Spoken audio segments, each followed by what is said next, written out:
mosebedo kodwa kuom higni mang'eny ma kamoro ok bi wewa, pod biro bedo mane ODM ka, kendo to kik wawach ni koro jotok kodera richo, kik wawach ni jorabuon richo.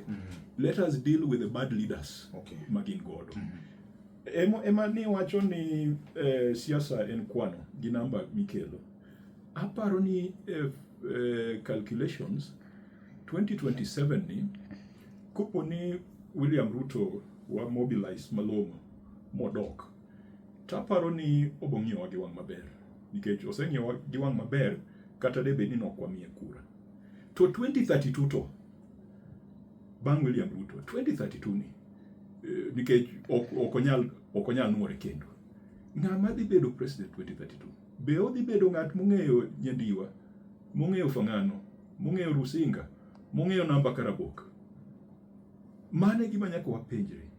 2032 ni bende wanabede mesa? Of course 2027 waneno ka dipo kwa bede mesa.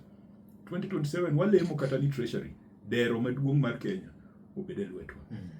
To wapenjre ni nikech president makoro tieko tamne bedo ga mana gi higni 2 monyalo tiye. Higni 3 modong'go tiyudo ka koro iluongo ni en lame duck. Ji chako campaign mondo time replacement. Kik watim gik moko sani mabiro mono wadhi Bungoma, mabiro mono wadhi Kakamega, mabiro mono wadhi Kiambu, mabiro mono wadhi Kitui, mabiro mono wadhi Makueni. Wago siasa ka wariek. We have decided to support William Ruto, but that should not make us enemies gi dhoudi mamoko, because we will need them in 2032. Wach mangima kabisa.